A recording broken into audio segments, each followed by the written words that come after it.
All right, guys. Hey, good morning. Kind of a quick video on liquid versus dry fertilizer.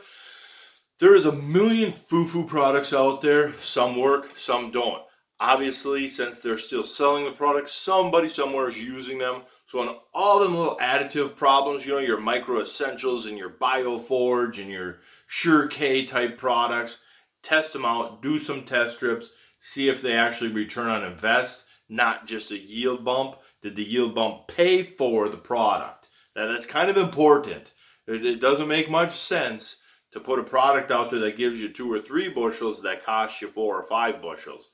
Maybe that's just me. Maybe my loony math is different. But so on all that stuff, we did testing in 2011, 12, and 13 of 3,900 of them products. All your Stoller Bioforge things, and at that time, Nature's came out with a torque product. The torque, I loved it for 1 year. It's like, wow, this thing really kicked butt. In the next couple years, it did 0.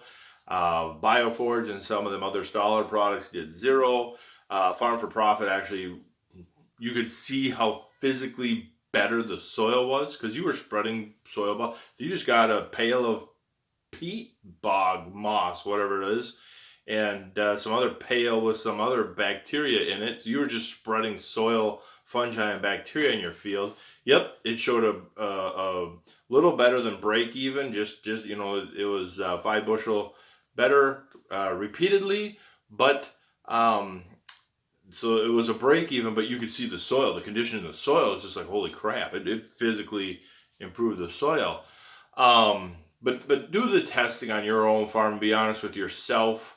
Don't be loyal to any of these things. The Sure K, from who does that? I forget who does that. From Sure Grow, I think it is. That's Sure K. But they claim that 1 or 2 gallons of their potash will replace your 100-some pounds of applied dry because it's so pure and refined. But after testing that, a couple neighbors did the test on that for a couple of years, and the soil levels dropped, so that didn't work here. But obviously it works for some people because it's still, the Hefty Brothers alone cannot be applying enough product to keep that product in market. So somebody is having success with it somewhere. So just try this stuff on your farm to see if it works. But the bulk, NPK and sulfur, your bulk products, liquid versus dry, the plants do not care. Plain and simple. There's no debate about it. The plants do not care, other than the availability difference between the products. Some products are more readily available than others, so depending on the timing of application and the need from the plant, that would make some products better than others. But as far as a plant, just in general, taking up nutrients, it doesn't care. So that's where you need to choose. You need to find out which one's going to cash flow best for you, how you're going to apply it, store it, blend it, treat it, whatever you're going to do with it. You need to find what's best for you. They're both really good products, obviously. I mean, it's like a Ford versus Chevy. Yep, you're never going to drive that Dodge if them are your only 2 choices, and so you just got to do you just got to deal with what you have and be happy with it as best you can. How are you going to store dry product, or are you going to store dry product? A big part of on-farm storage is taking advantage of market prices and fluctuations throughout the year to lock in and receive some good pricing. So there's money, big money, to be saved that way. So on-farm storage of dry is a tremendous tool. But for a smaller guy, I'm not building a shed. I'm not buying some type of either poly or steel tanks that they don't exactly just give away, and then some type of conveyoring system. On 500 acres, I'll never see the return on investment on that. Well, not never, but it just take a long time, and time I don't have right now. So are you just getting the dry from the co-op, throwing it out on the spinner spreader, calling it a day? If you are storing it for your own springtime, you have them investments there. And then liquid, get some tanks. Tanks are relatively cheap. And then you can just start taking advantage of that pricing for storage. You can store liquid over winter. Dry, Nobody here stores over winter because there's just so much breathing in them bins that by springtime you just got a bin that's all caked up, and you open the trap door or whatever access to your storage, and you've got a rock. It's not pretty. Excuse me. Like I said, liquid, if it sits over winter, it might settle out a little bit. You just pump it out, you pump it back in, you do some agitation, boom, you're back in business. How are you going to blend on dry? If you're doing your own blending, you're going to go find an old cement truck, you're going to buy an actual fertilizer blender, you go find an old paddle mixer, or just build your own little vertical auger system. What are you going to do? I would be very careful on blending dry, because you don't want to over blend, because you start to get too much fines, which really raises heck with your system, because it's an air system on your dry if you're doing any type of precision application. Liquid blending, you just have an empty tank that you just start, and it's some type of meter, flow meter, and you just do your basic math, and you just start pumping each product that you want to into that tank. The only thing you need to do is a jar test before you actually start blending, to make sure you're not creating a gel product. So that's happened. There's many horror stories around the country, around the world, of people ending up with a sprayer tank or a planter tank, or whatever their application tank is, that turned into a pile of goo. And so you just do a basic test, but you can mix on your farm very easily. And then tending. So then tending is how you're going to tend to your dry application. Are you just going to have the co-op come and tend to your spinner spreader? Then are you waiting on them? Which is that stopping your planter? Are you using, like we use, an auger wagon, which is just destroying my nice wagon, but it's what I have right now, because I'm not going to stop application to wait for the co-op, because they have other people to worry about too.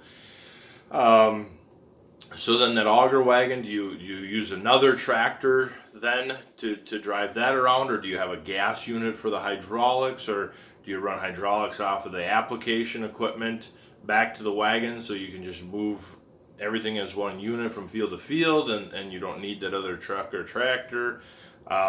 Liquid tending is pretty easy. You just a tank and a trash pump. A tank in the back of the truck, on your snowmobile trailer, your gooseneck, your semi, on a hay rack, whatever. A tank and a trash pump, and you are tending liquid, and it goes pretty quick. Not that hard to do. But then the application equipment itself. Are you just doing a spinner spreader? That's going to cost you big money in the long run, because of the efficiency of banding. But then on dry, are you using an air bar or an air manifold with some type of application equipment? You need either PTO or some pretty good hydraulics to run that fan and an auger system, or it's ground drive auger. But you need to run that big fan, and you're going to have caking, and it's not always perfect. You're going to have some moments with that air system. I like my air system. It does a very good job, but there's times I just as soon throw some gas and a match on that thing. And them boxes aren't cheap. The stainless steel or poly boxes with a meter, they do not give them away, even on the used side. Good used ones, are for the older ones, are that 4 to 10 grand. Anything 6 ton and modern, you're 10 to 20 grand, pretty easy. And then you still need all the plumbing. The liquid side is pretty easy. Anyway, you can put a tank either on the tractor, on the implement, or on a cart behind the implement. Pumping is pretty easy. You get ground driven piston pumps. You can get some pretty heavy duty electric pumps and just run from a rheostat in the cab or off your monitor. PWM on hydraulic, just like your dry could be. But the pumps, they're not even that expensive. You can get some pretty, a grand gets you a pretty okay pumping setup, and then some type of controlling valves or something, and then just some plumbing, and some basic check valves and orifices and stuff like that, and it works really well. Or your sprayer. You already have a sprayer there for the farm. You could run your liquid fertility program through your sprayer, surface band next to the plant, take advantage of that efficiency, take advantage of the investment you already have on that sprayer. Nobody has an inaccurate sprayer. I don't care. Nobody is going to the field with their sprayer set at 15 gallons an acre and pumping out 10 or pumping out 20.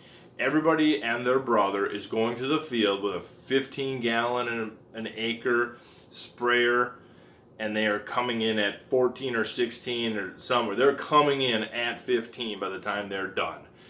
That's just how it is with spraying. It's way too expensive to not be that accurate. And so what an awesome way to run your fertility. You get full width accuracy from far left to far right to mid. You got swath control. You can easily add swath control, even a manual system.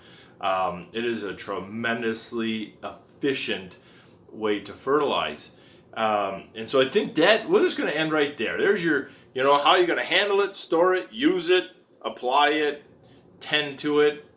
That's your big difference you need to figure out. For us, like I said, liquid is a more expensive on some aspects. Liquid P is debatable depending on the time of year, but liquid N is more expensive than urea. But I can apply it tremendously more accurate, band it, and faster and more efficient, blah, blah, blah, blah, tend to it easier. So that little bit I have to pay up front as a per N credit is actually cheaper in the long run by a large margin than pulling a broadcaster through the field. But on that note, we'll just leave it right there, because up next, banding versus broadcasting. And then let's have some fun with that one. So guys, kind of a simple, just chit-chatty topic. Let me know, down below, talk to each other about what you use on your farm and how you like it and what you don't like and stuff like that. So thanks for watching, guys.